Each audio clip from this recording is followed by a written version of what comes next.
The Work of Art in the Age of Mechanical Reproduction by Walter Benjamin, 1936.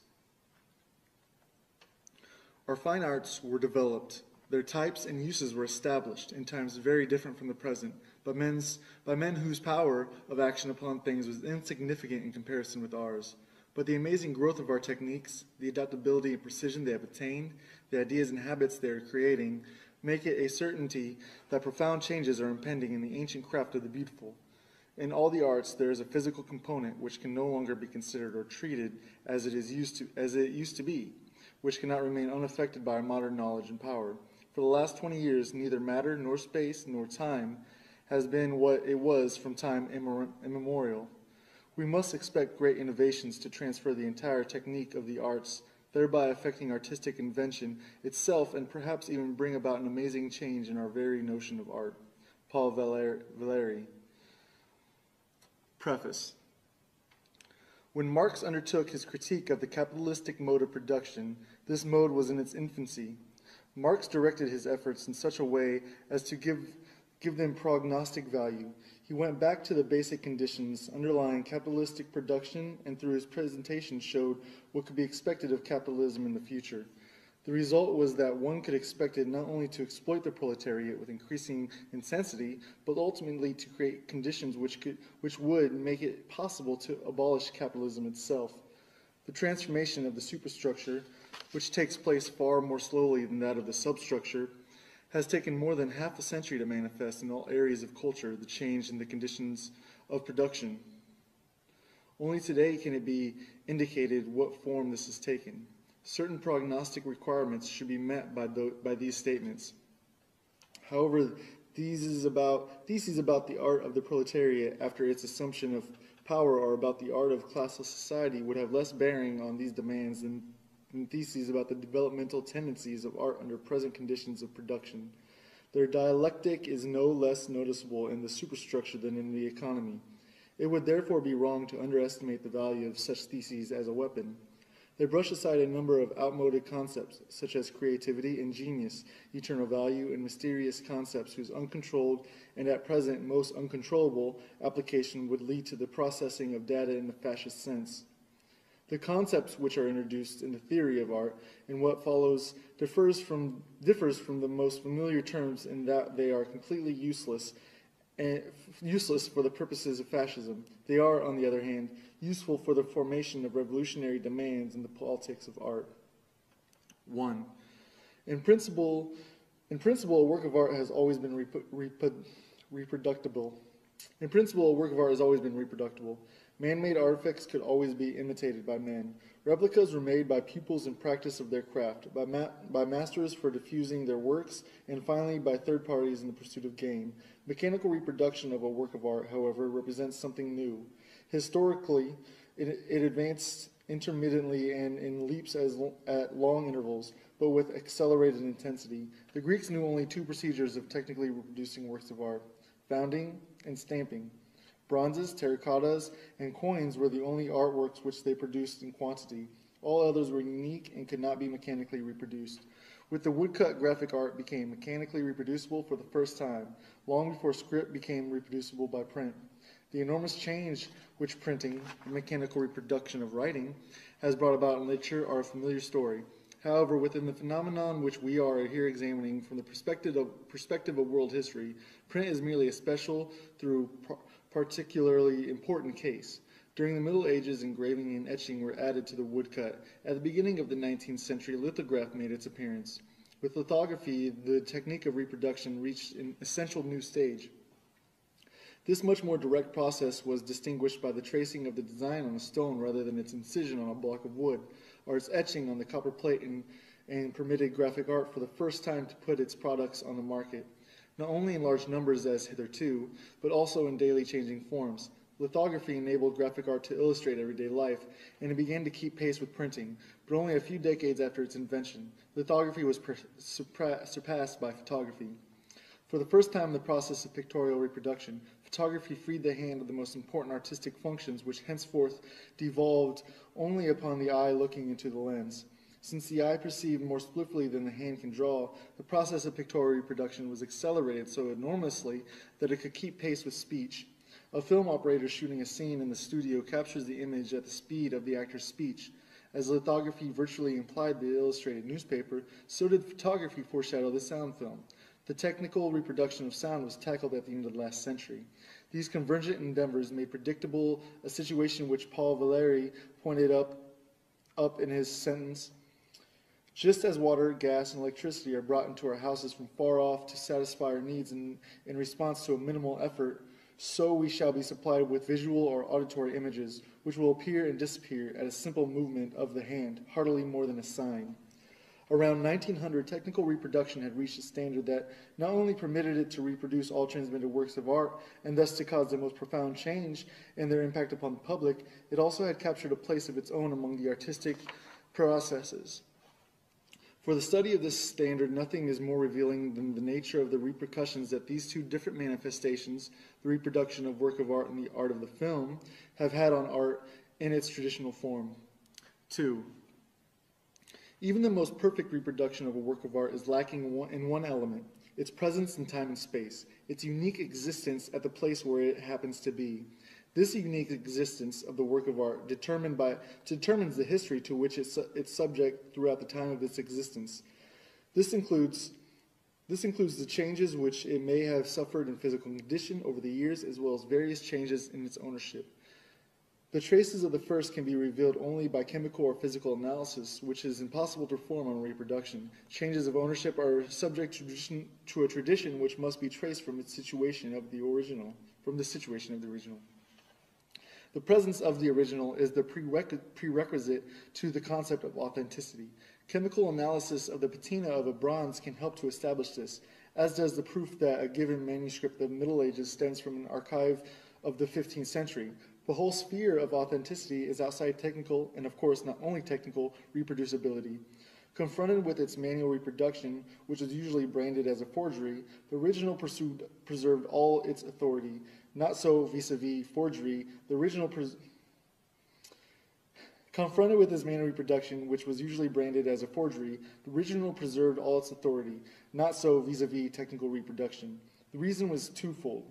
First, process reproduction is more independent of the original than manual reproduction. For example, in photography, process reproduction can bring out those aspects of the original that are unattainable to the naked eye, yet accessible to the lens, which is adjustable and chooses its angle at will.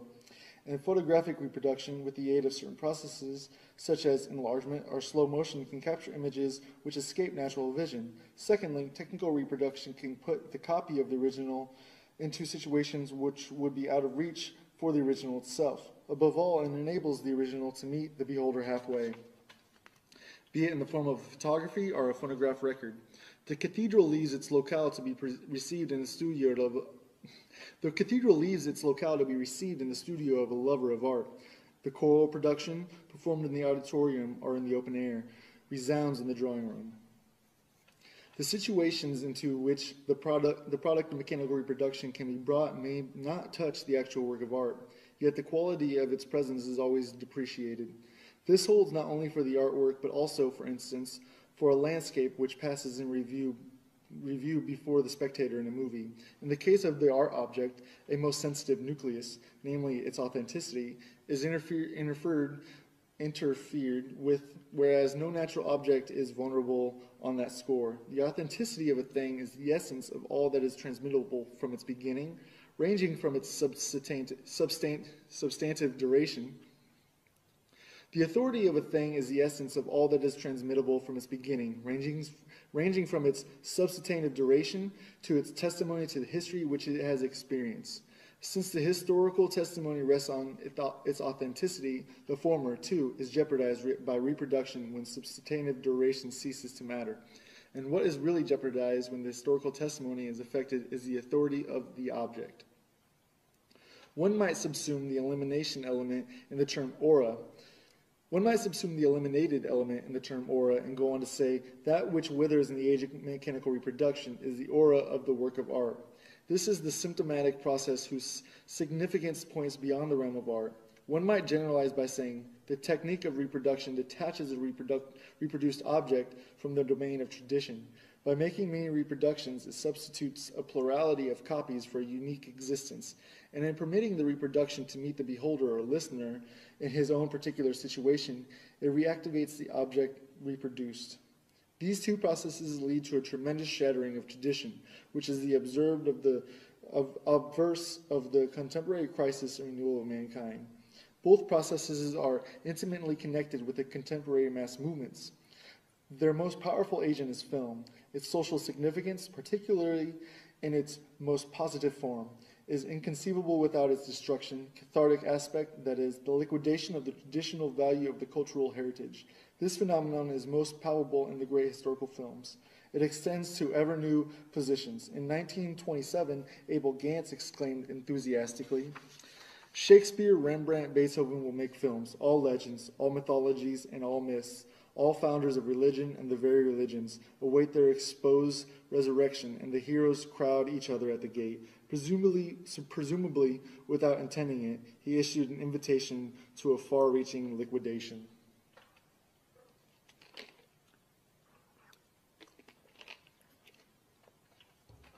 Three, during long periods of history, the mode of human sense perception changes with humanity's entire mode of existence. The manner in which human sense perception is organized, the medium in which it is accomplished, is determined not by the nature but by historical circumstances as well. The 5th century, with its great shifts of population, saw the birth of the late Roman art industry and the Vienna Genesis, and there developed not only an art different from that of antiquity, but also a new kind of perception. The scholars of the Viennese schools, Regel and Wyckoff, who resisted the weight of classical tradition under which these latter art forms had been buried, were the first to draw conclusions from them concerning the organization of perception at the time. However far-reaching their insight, these scholars limited themselves to showing the significant formal hallmark which characterized perception in the late Roman times. They did not attempt and, perhaps, saw no way to show the social transformations expressed by these changes of perception. The condition of an analogous insight are more favorable in the present. If changes in the medium of contemporary perception can be comprehended as decay of the aura, it is possible to show its social causes. The concept of aura, which has proposed above the reference to historical objects, may usefully be illustrated with reference to the aura of natural ones. We define the aura of the latter as a unique phenomenon of a distance, however close it may be. If, while resting on a summer afternoon, you follow with your eyes a mountain range on the horizon, or a branch which casts its shadow over you, you experience the aura of those mountains, of that branch. This image makes it easy to comprehend the social basis of the contemporary decay of the aura. It rests on two circumstances, both of which are related to the increasing significance of the masses in contemporary life, namely the desire of contemporary masses to bring things closer, spatially and humanly, which is just as ardent as their bent towards overcoming the uniqueness of every reality by accepting its reproduction. Every day the urge grows stronger to get a hold of an object at very close range by way of its likeness, its reproduction. Unmistakably, reproduction as offered by picture magazines and newsreels differs from the image seen by the unarmed eye. Uniqueness and permanence are as closely linked to the latter as are transistoriness and reproducibility in the former. To pry an object from its shell, to destroy its aura, is the mark of a perception whose sense of the universal equality of things has increased to such a degree that it extracts it even from a unique object by means of reproduction. Thus is manifested in the field of perception what in the theoretical sphere is noticeable in the increasing importance of statistics. The adjustment of reality to the masses and of the masses to reality is a process of unlimited scope as much as thinking as for perception. 4. The uniqueness of a work of art is inseparable from its being embedded in the fabric of tradition. This tradition itself is thoroughly alive and extremely changeable. An ancient statue of Venus, for example, stood in a different traditional context with the Greeks, who made it an object of veneration, than with the clerics of the Middle Ages, who viewed it as an ominous idol. Both of them, however, were equally confronted with this uniqueness, that is, its aura. Originally, the contextual integration of art and tradition found its expression in the cult. We know that the earliest artworks originated in the service of the ritual. first the magical, then the religious kind. It is significant that the existence of the work of art with reference to its aura is never entirely separate from its ritual function. In other words, the unique value of the authentic work of art has its basis in ritual, the location of its original use value. This ritualistic basis, however remote, is still recognizable as secularized ritual even in the most profane forms of the cult of beauty. The secular cult of beauty, developed during the Renaissance and prevailing for 3 centuries, clearly showed that ritualistic basis in its decline and the first deep crisis which befell it. With the advent of the first truly revolutionary means of reproduction, photography, simultaneously with the rise of socialism, art sensed the approaching crisis which has become evident a century later. At the time, art reacted with the doctrine of art for art's sake, that is, with the theology of art. This gave rise to what might be called the negative theology in the form of the idea of pure art, which not only denied any social function of art, but also any categorizing by subject matter. In poetry, Mallarmé was the first to take this position. An analysis of art in the age of mechanical reproduction must do justice to these relationships, for they lead us to the all-important insight. For the first time in world history, mechanical reproduction emancipates the work of art from its parasitical dependence on ritual. To an ever greater degree, the work of art reproduced becomes a work of art designed for reproducibility. From a photographic negative, for example, one can make any number of prints. To ask for the authentic print makes no sense, but the instant the criterion of authenticity ceases to be applicable to the artistic production, the total function of the art is reversed. Instead of being based on ritual, it begins to be based on another practice, politics. 5. Works of art are received and valued on different planes. 2 polar types stand out, the one with accent on its cult value and the other on the exhibition value of the work. Artistic production begins with ceremonial objects destined to serve in a cult. One may assume that what mattered was their existence, not their being on view. The elk portrayed by the man of the Stone Age on the wall of his cave was an instrument of magic. He did expose it to his fellow man, but in the main it was meant for the spirits. Today the cult value would seem to demand that the work of art remain hidden. Certain statues of gods are accessible only to the priests in the cella. Certain Madonnas remain covered nearly all year round. Certain sculptures on medieval cathedrals are invisible to the spectator on ground level. With the emancipation of the various art practices from ritual go increasing opportunities for the exhibition of their products. It is easier to exhibit a portrait bust that can be sent here and there than to exhibit the statue of a divinity that has its fixed place in the interior of a temple. The same holds for the painting as against the mosaic or fresco that preceded it. And even though the public presentability of a mass originality may have been just as great as that of a symphony, the later originated at the moment when its public presentability promised to surpass that of the mass. With the different methods of technical reproduction of a work of art, its fitness for exhibition increased to such an extent that the quantitative shift between the 2 poles turned into a qualitative transformation of its nature.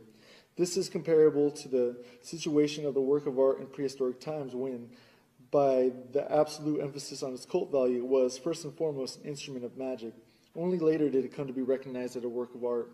In the same way today, by the absolute emphasis on its exhibition value to the work of art becomes creation with entirely new functions, among which the one we are conscious of, the artistic function, later may be recognized as incidental. This much is certain. Today, photography and film are the most serviceable exemplifications of this new function. 6. In photography, exhibition value begins to displace cult value all along the line. The cult value does not give way without resistance. It retires into the ultimate retrenchment, the human countenance. It is no accident that the portrait was the focal point of early photography.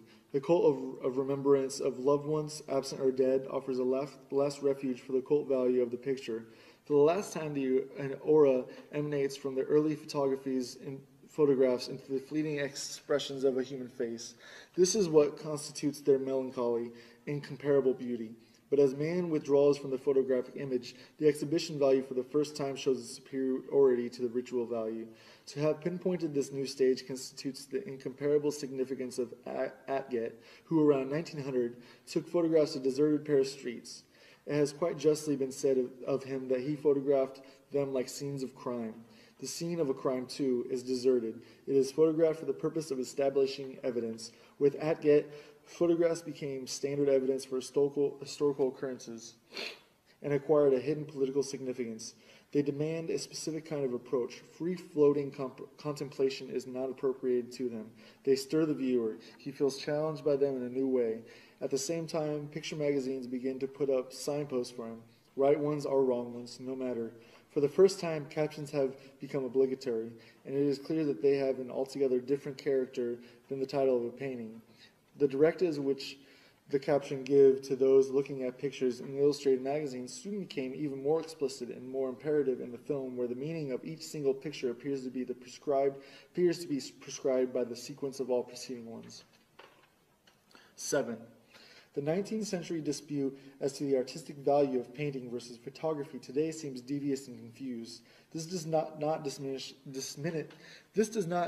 its importance. However, if anything, it underlines it.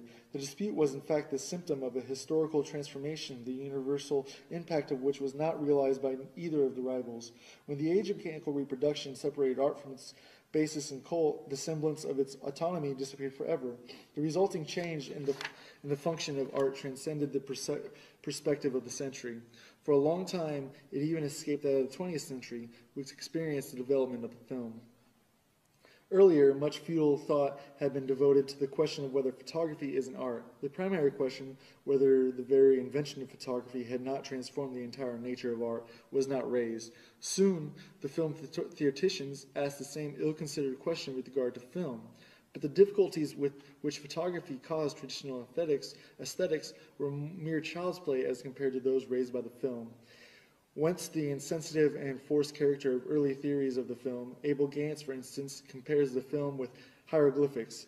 Here, by a remarkable regression, we have come back to the level of expression of the Egyptians. Pictorial language has not yet matured because our eyes have not yet adjusted to it. There is yet insufficient respect for, insufficient cult of what is expressed. Or, in the words of Sven Mars, what art has been granted to a dream more poetical and more real at the same time. Approached in this fashion, the film might represent an incomparable means of expression. Only the most high-minded persons in the most perfect and mysterious moments of their lives should be allowed to enter its ambience.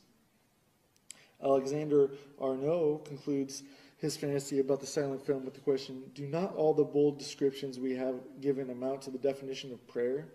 It is instructive to note how their desire to class the film among the arts forces these theoreticians to read ritual elements into it with a striking lack of discretion.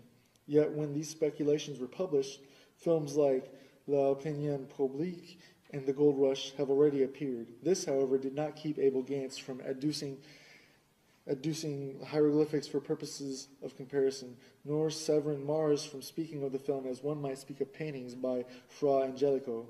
Characteristically, even today, ultra-reactionary authors give the film a similar contextual significance, if not an outright sacred one, then at least a supernatural one. Commenting on Marx Reinhold's film version of A Midnight Summer's Dream, Werfel states that undoubtedly it was the sterile copying of the exterior world with its streets, interiors, railroad stations, restaurants, motor cars, and beaches, which until now had obstructed the elevation of the film to the realm of art. The film has not yet realized its true meaning, its real possibilities. These consist in the unique faculty to express by natural means, and with incomparable persuasiveness, all that is fairy-like, marvelous, supernatural.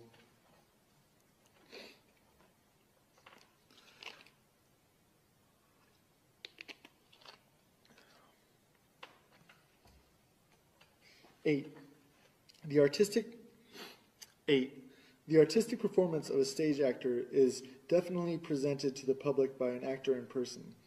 That of the screen actor, however, is presented by a camera, with a twofold consequence. The camera that presents the performance of the film actor to the public need not respect the performance as an integral whole. Guided by the cameraman, the camera continually changes its position with respect to the performance. The sequence of positional views which the editor composes from the materials supplied him constitutes the complete film. It compromises certain factors of movement which are in reality those of the camera, not to mention special camera angles, close-ups, etc. Hence, the performance of the actor is subjected to a series of optical tests. This is the first consequence of the fact that the actor's performance is presented by the means of a camera. Also, the film actor lacks the opportunity of the stage actor to adjust to the audience during his performance, since he does not present his performance to the audience in person. This permits the audience to take the position of a critic without experiencing any personal contact with the actor. The audience's identification with the actor is really an identification with the camera. Consequently, the audience takes the position of the camera. Its approach is that of testing. This is not the approach to which cult values may be exposed. 9. For the film, what matters primarily is that the actor represents himself to the public before the camera, rather than representing someone else. One of the first to sense the actor's metamorphosis by this form of testing was Pirandello. Though his remarks on the subject in his novel Ceguera were limited to the negative aspects of the question and to the silent film only, this hardly impairs their validity. For in this respect, the sound film did not change anything essential. What matters is that the part is acted not for audience, but for the mechanical contrivance. In the case of the sound film, for two of them, the film actor, wrote Pirandello, feels as if in exile, exiled not only from the stage, but also from himself. With a vague sense of discomfort, he feels inexplicable emptiness. His body loses its corporeality. It evaporates. It is deprived of reality, life, voice, and the noises caused by his moving about in order to be changed into a mute image, flickering an instant on the screen, then vanishing into silence. The projector will play with his shadow before the public, and he himself must be content to play before the camera. This situation might also be characterized as follows. For the first time, and this is the effect of the film, man has to operate with his whole living person, yet foregoing its aura. For aura is tied to his presence. There can be no replica of it. The aura which, on the stage, emanates from Macbeth cannot be separated from the spectator of that of the actor. However, the singularity of the shot in the studio is that the camera is a substitute for the public. Consequently, the aura that envelops the actor vanishes, and with it the aura of the figure he portrays. It is not surprising that it should be dramatists such as Pirandello, who, characterizing the film, inadvertently touches on the very crisis in which we see in theater.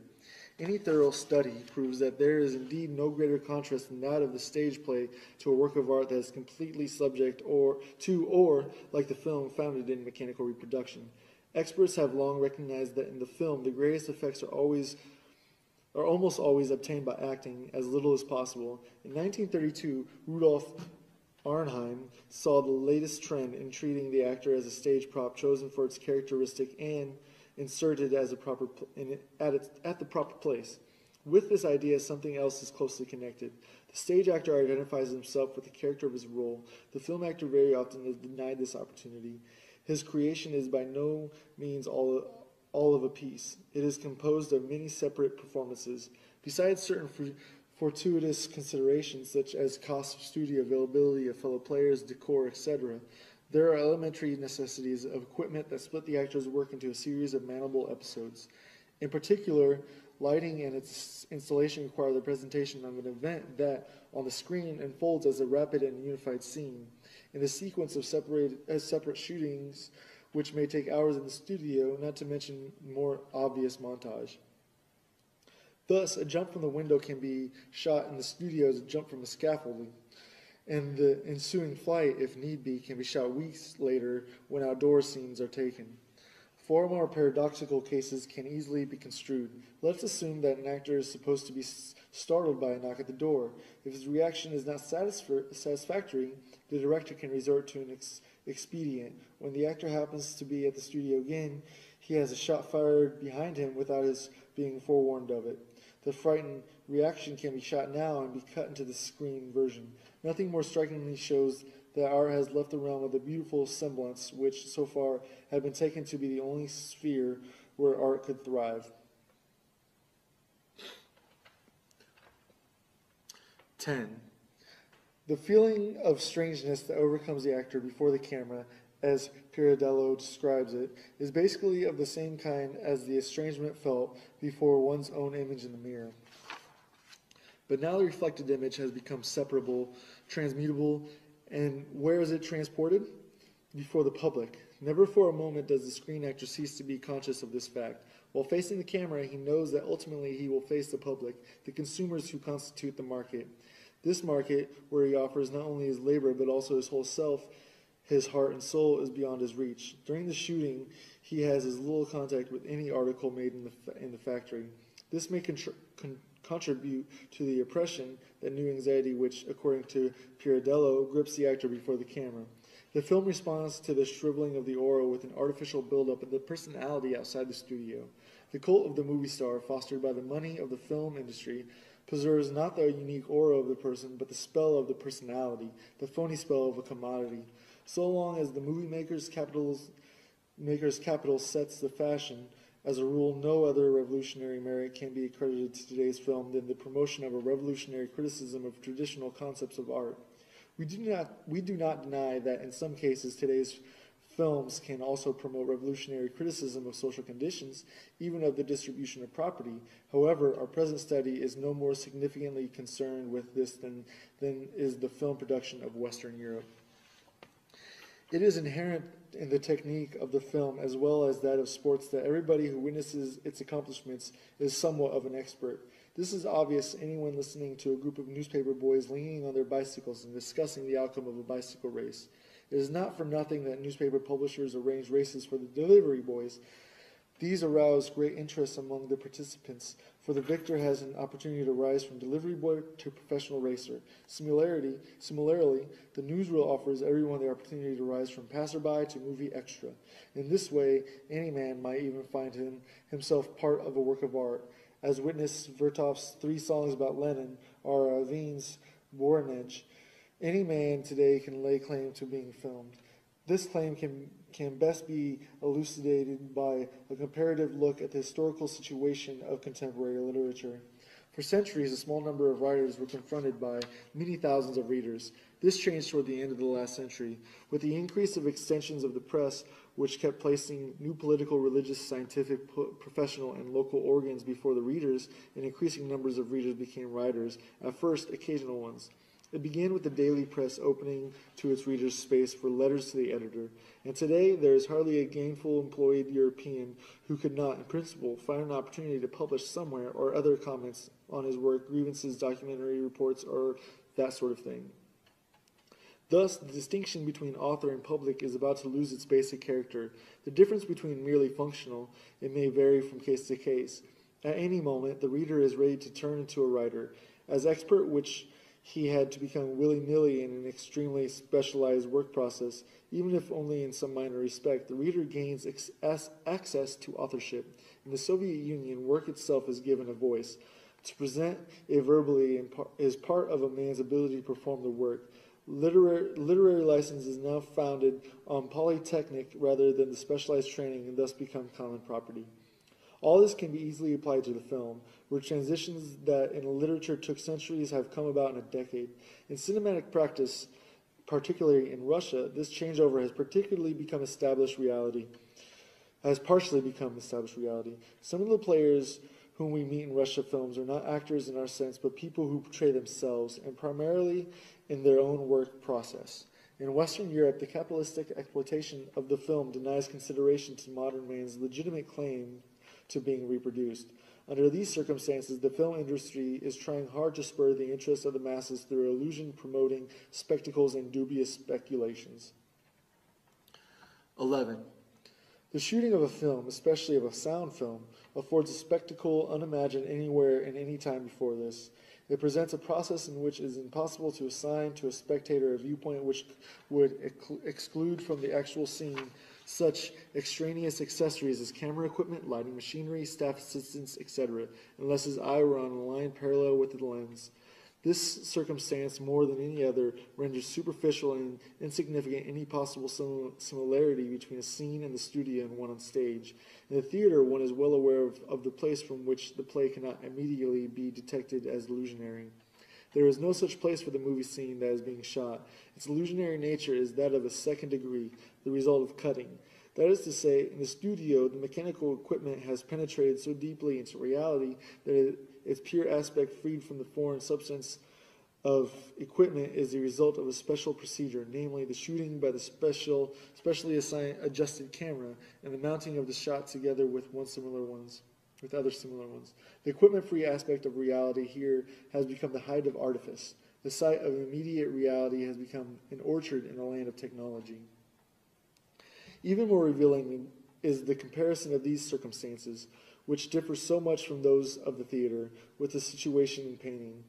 Here the question is, how does the cameraman compare to the painter? To answer this, we must take recourse to analogy with a surgical operation. The surgeon represents the polar opposite of the magician. The magician heals a sick person by the laying on of hands. The surgeon cuts into the painter's body. The magician maintains a natural distance between the patient and himself, though he reduces it very slightly by the laying on of hands. He greatly increases it by virtue of his authority. The surgeon does exactly the reverse. He greatly diminishes the distance between himself and the patient by penetrating into the patient's body and increases it but little by the caution with which his hand moves among the organs. In short, in contrast to the magician, who is still hidden in the medical practitioner, the surgeon, at the decisive moment, abstains from facing the patient man to man. Rather, it is through the operation that he penetrates into him. Magician and surgeon compare to painter and cameraman. The painter maintains in his work a natural distance from reality. The cameraman penetrates deeply into its web. There is tremendous difference between the pictures they obtain. That of the painter is a total one. That of the cameraman consists of multiple fragments which are assembled under a new law. Thus, for contemporary man, the representation of reality by the film is incomparably more significant than that of the painter, since it offers, precisely because of the thoroughgoing permeation of reality with mechanical equipment, an aspect of reality which is free of all equipment, and that is what one is entitled to ask from a work of art. 12. Mechanical reproduction of art changes the reaction of the masses towards art. The reactionary attitude towards a Picasso painting changes into the progressive reaction towards a Chaplin movie. The progressive reaction is characterized by the direct, immediate fusion of visual and emotional enjoyment with the orientation of the expert.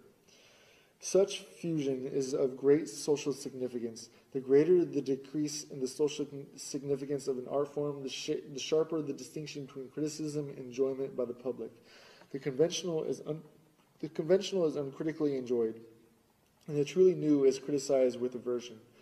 With regard to the screen, the critical and the receptive attitudes of the public coincide.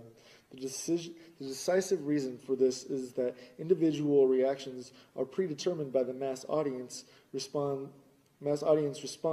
they are about to produce, and this is nowhere more profound than in the film. The moment these responses become manifest, they control each other. Again, the comparison with painting is fruitful. A painting has always had an excellent chance to be viewed by one person or by a few. This simultaneous contemplation of paintings by a large public, such as developed in the 19th century, is an early symptom of the crisis of painting, a crisis which was by no means occasioned by exclusively by photography, but rather in a relatively independent manner by the appeal of artworks to the masses. Painting simply is in no position to present an object for simultaneous collective experience, as it was possible for architecture at all times, for the epic poem in the past, and for the movie today. Although this circumstance in itself should not lead one to conclusions about the social role of painting, it does constitute a serious threat as soon as painting, under special conditions and, as it were, against its nature, is confronted directly by the masses. In the churches and monasteries of the Middle Ages and at the princely courts up to the end of the 18th century, a collective reception of painting did not occur simultaneously, but by graduated and hierarchized mediation. The change that has come about is an expression of the particular conflict in which painting was implicated by the mechanical reproducibility of painting. Although paintings began to be publicly exhibited in galleries and salons, there was no way for the masses to organize and control themselves in their reception. Thus, the same public which responds in a progressive manner towards a grotesque film is bound to respond in a reactionary manner to the surreal. 13. The characteristic of the film lie not only in the manner in which man presents himself to mechanical equipment, but also in the manner in which, by means of his apparatus, man can represent his environment. A glance at occupational psychology illustrates the testing capacity of the equipment. Psychoanalysis illustrates it in a different perspective. The film has enriched our film of perception with methods which can be illustrated by those of Freudian theory. 50 years ago, a slip of the tongue passed more or less unnoticed. Only exceptionally may such a slip have revealed dimensions of depth in a conversation which had seemed to be taking its course on the surface. Since the psychopathology of everyday life, things have changed. This book isolated and made analyzable things which had heretofore floated along unnoticed in the broad stream of perception. For the entire spectrum of optical and now also acoustical perception, the film has brought about a singular deepening of a perception. It is only an obverse of this fact that behavior items shown in a movie can be analyzed much more precisely and from more points of view than those presented on paintings or on the stage. As compared with painting, film behavior lends itself more readily to analysis because of its incomparably more precise statement of the situation. In comparison with the stage scene, the film behavior item lends itself more readily to analysis because it can be isolated more easily. This circumstance derives its chief importance from its tendency to promote a mutual penetration of art and science. Actually, of a screen behavior item which is neatly brought out in a certain situation, like a muscle of a body, it is difficult to say which is more fascinating, its artistic value or its value for science. To demonstrate the identity of the artistic and scientific uses of photography, which heretofore usually were separated, will be one of the revolutionary functions of the film.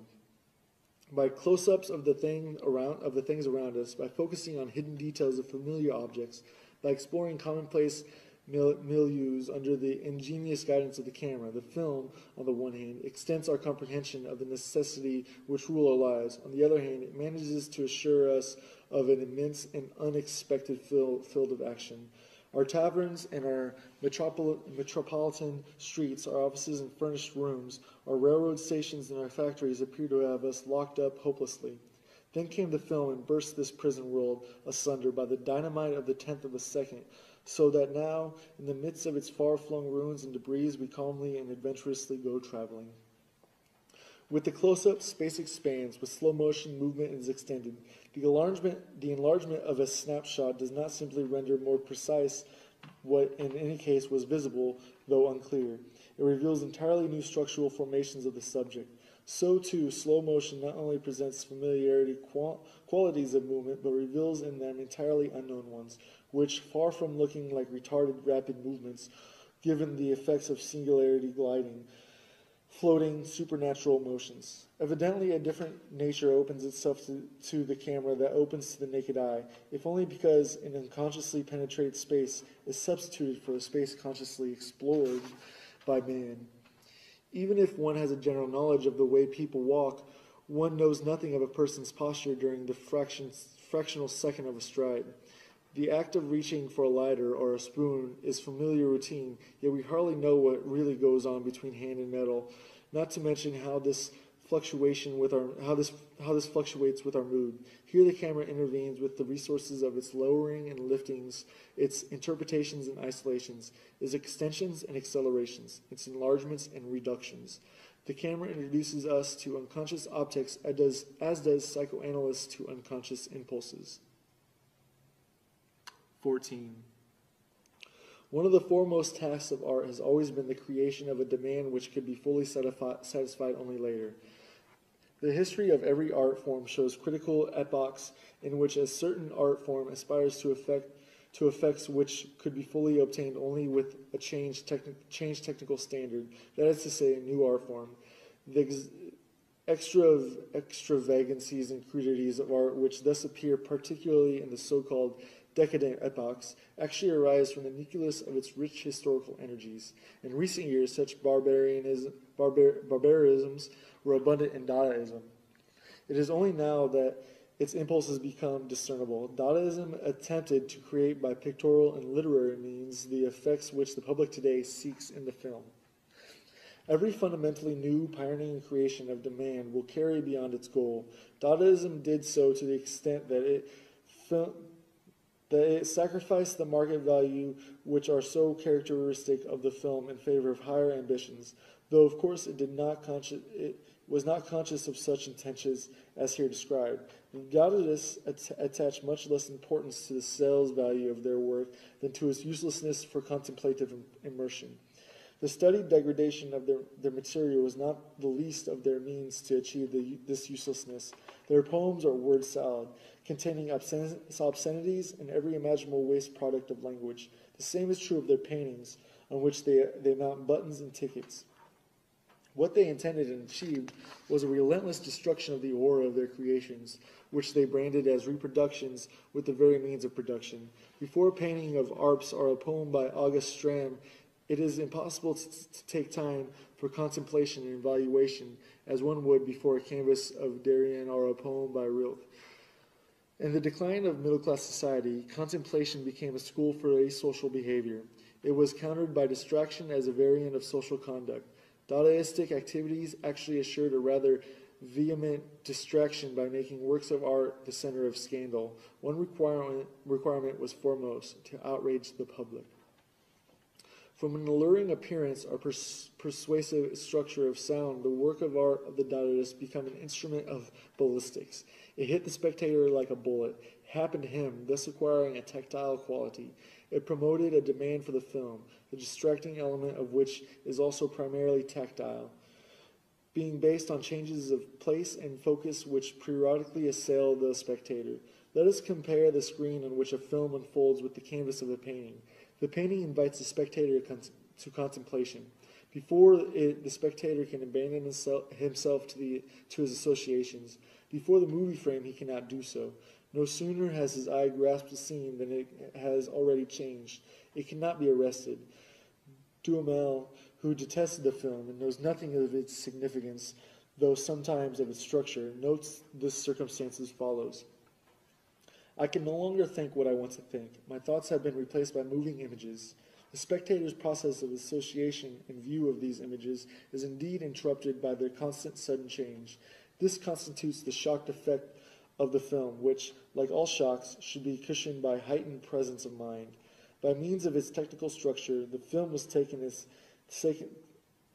the physical shock effect out of the wrappers in which Dadaism had, as it were, kept it inside the moral shock effect.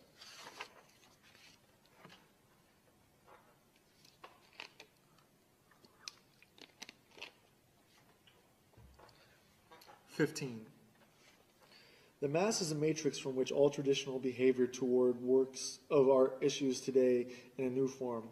Quantity has been transmuted into quality. The greatly increased mass of participants has produced a change in the mode of participation. The fact that the new mode of participation first appeared in a disputable form must not confuse the spectator, yet some people have launched spirited attacks against precisely this superficial aspect. Among these, Duhamel has expressed himself in the most radical manner. What he objects to most is the kind of participation which the movie elicits from the masses. Duhamel calls the movie a pastime for helots, a diversion for the uneducated, wretched, worn-out creatures who are consumed by their worries, a spectacle which requires no concentration and proposes no intelligence, which kindles no light in the heart and awakens no hope other than the ridiculous one of someday becoming a star in Los Angeles.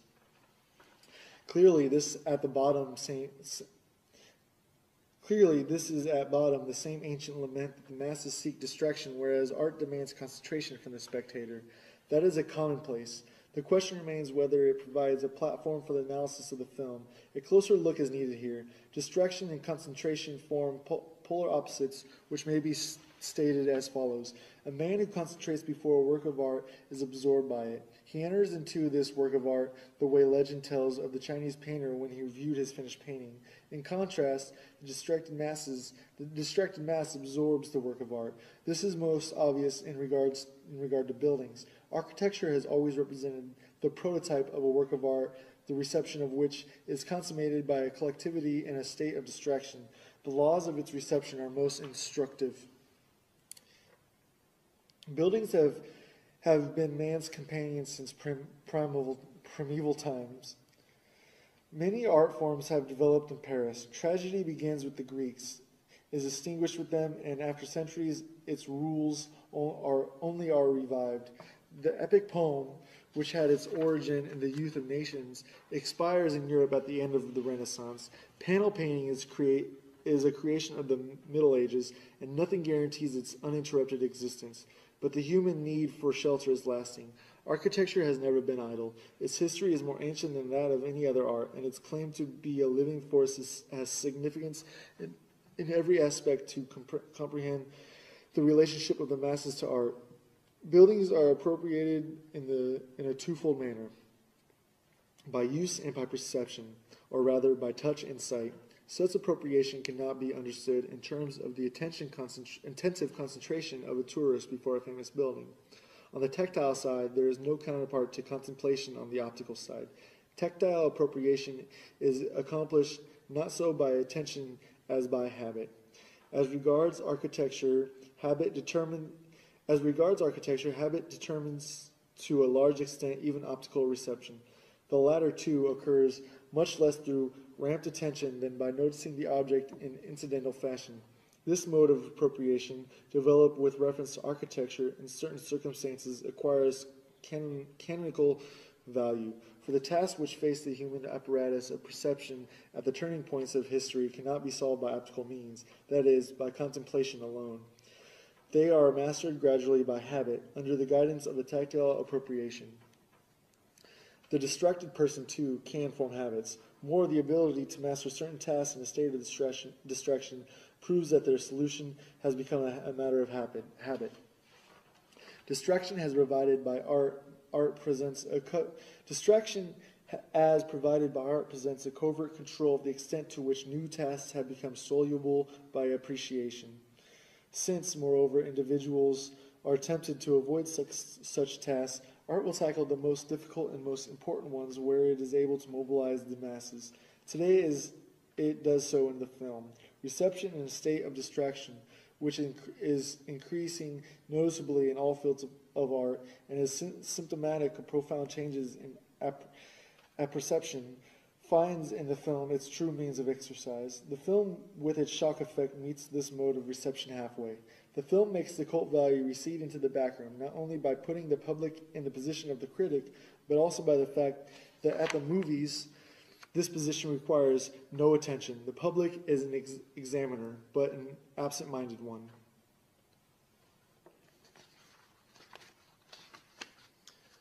Epilogue. The growing proletarialization of modern man and the increased formation of masses are two aspects of the same process. Fascism attempts to organize the newly created proletarian masses without affecting the property structures which the masses strive to eliminate. Fascism sees its salvation in giving these masses not their right, but instead a chance to express themselves. The masses have a right to change property relations. Fascism seeks to give them an expression while preserving property. The logical result of fascism is the introduction of aesthetics into political life. The violation of the masses, whom fascism, with its Führer cult, forces to their knees, has its counterpart in the violation of the apparatus which it presses into the production of ritual values.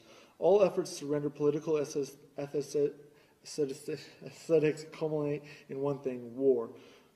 War and war only can set a goal for mass movements on the largest scale while respecting the traditional property systems. This is the political formula for the situation. The technological formula may be stated as follows. Only war makes it possible to mobilize all of today's technical resources while maintaining the property system. It goes without saying that the fascist hypothesis of war does not employ such arguments. Still, Marinetti says in his manifesto on the Ethiopian colonial war, for 27 years we futurists have rebelled against the branding of war as anti-aesthetic. Accordingly, we state, war is beautiful because it establishes man's dominion of the subjugated machinery by means of gas masks, terrifying megaphones, flamethrowers, and small tanks. War is beautiful because it initiates the dreamt of metalizations of the human body. War is beautiful because it enriches a flowering meadow with the fiery orchids of machine guns. War is beautiful because it combines the gunfire, the cannonades, the ceasefire, the sense, and the stench of putrefaction in the symphony. War is beautiful because it creates new architecture like that of the big tanks, the geometrical formation flights, the smoke spirals from burning villages, and many others, poets and artists of futurism. Remember these principles of the aesthetic of war so that your struggle for a new literature and a new graphic art may be illuminated by them. This manifesto has a virtue of clarity. Its formulations deserve to be accepted by dialecticians. To the latter, the aesthetics of today's war appears as follows. If the natural utilization of productive forces is impeded by the property system, the increase in technical devices and speed and in the sources of energy will press for an unnatural utilization, and this is found in war. The destructiveness of war furnishes proof that society has not been mature enough to incorporate technology as its organ, that technology has not been sufficiently developed to cope with the elemental forces of society. The horrible features of imperialistic warfare are attributable to the discrepancies between the tremendous means of production and their inadequate utilization in the process of production. In other words, to unemployment and the lack of markets, imperialistic war is a rebellion of technology which collects in the form of human material the claim to which society has denied its natural material. Instead of draining rivers, society directs a human stream into a bed of trenches. Instead of dropping seeds from airplanes, it drops incendiary bombs over cities. And through gas warfare, the aura is abolished in a new way. Fa ars pere mundus, says fascism, and as Marinetti admits, expects war to supply the artistic gratification of a sense perception that has been changed by technology. This is evidently the consummate of l'art pour l'art. Mankind, which in Homer's time was an object of contemplation for the Olympian gods, now is one for itself. Its self-alienation has reached such a degree that it can experience its own destruction as an aesthetic pleasure of the first order. This is the situation of politics which fascism is rendering aesthetic. Communism responds by politicizing art. The end.